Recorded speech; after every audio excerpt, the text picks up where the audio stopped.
కుషాయిగూడ మార్కెట్లో బోనాల ఉత్సవాలకు ఉప్పల్ ఎమ్మెల్యే బండారి లక్ష్మారెడ్డి హాజరయ్యారు. అమ్మవారికి మొక్కి ప్రజలందరూ సుఖ సంతోషాలతో ఉండాలని అమ్మవారిని వేడుకున్నారు. మాజీ ఎమ్మెల్యే ఎన్వీఎస్ఎస్ ప్రభాకర్ కూడా బోనాల ఉత్సవాల్లో పాల్గొన్నారు. కుషాయిగూడ మార్కెట్ వర్తక వ్యాపారులందరూ బోనాల ఉత్సవాలను ఘనంగా జరుపుకున్నారు. Market committee chairman Srinivas Reddy నేతృత్వంలో బోనాలు జరిగాయి.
అలాగే మన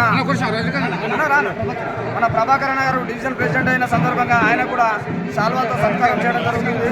అలాగే మా మార్కెట్ కొరకై 6 నిమిషాలు కష్టపడుతున్న ప్రతి ఒక్కరికి ధన్యవాదాలు తెలియజేస్తున్నాం. మార్కెట్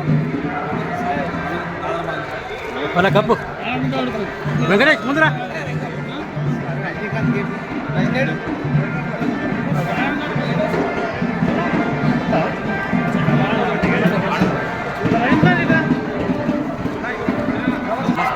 రాష్ట్ర ప్రధానికం కానివ్వండి సుఖ సంతోషాలతో ధనధాన్యాలతో వాళ్ళందరూ కూడా వర్ధిల్లాలని ఆ దుర్గాంబిక అమ్మవారి యొక్క కరుణా కటాక్షలు అందరిపై ప్రార్థించాలని చెప్పేసి ఈ యొక్క కార్యక్రమాన్ని ఈ కుషాయిగూడ మార్కెట్ నందు నిర్వహిస్తున్నాము. ఈ కుషాయిగూడ మార్కెట్ వెంచేసినటువంటి 3 అమ్మవార్లకు ప్రత్యేకంగా ఈరోజు బోనాల కార్యక్రమం నిర్వహిస్తున్నాము.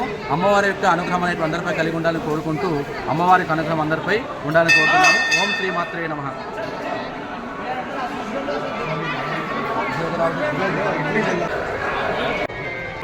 అది ప్రాబ్లం చేసిందో ఈ స్లాబ్ కానీ పైన షెడ్ కానీ ఇవన్నీ కూడా శాంక్షన్ కొన్ని డబ్బులు వచ్చినాయి. కడమై కూడా ఇంప్లాయ్ ఏదైతే అయినాయో అది కూడా ఇన్కంప్లీట్ ఏదైతే ఉందో అది కూడా కంప్లీట్ చేస్తాను. నేను 55 లక్షలు కాదు 1 కోటి రూపాయలని ఇప్పించింది చేపించే బాధ్యత. ముఖ్యంగా గవర్నమెంట్ పోయింది కాబట్టి ఇంత లేట్ అవుతా ఉంది. అదే గవర్నమెంట్ ఉంటే మీకు ఎప్పుడో ఇంకా తొందరగా చేసేవాడిని. అట్లే పోతే మీకు సంబంధించిన ట్యాక్స్కి సంబంధించిన ఏదన్నా ప్రాబ్లమ్స్ ఉన్నా కూడా డెఫినెట్గా నా దృష్టికి తీసుకొస్తే తప్పకుండా దాన్ని కూడా మార్కెట్ మంత్రి ఎవరైతే ఉన్నారో వాళ్ళ దగ్గర తీసుకొని పోయి ఆ సెక్రటరీ ఎవరుంటే వాళ్ళతో చూపిస్తానని కోరుకుంటున్నాను. అలాగనే మీ పిల్లలకు కాలేజ్ సీట్ కానీ స్కూల్ సీట్ కానీ ఈ మార్కెట్లో ఎవరైతే షాప్ ఓనర్స్ ఉన్నారో వాళ్ళకి సంబంధించింది హెల్త్ ప్రాబ్లమ్స్ ఉన్నా ఏ అవసరాలు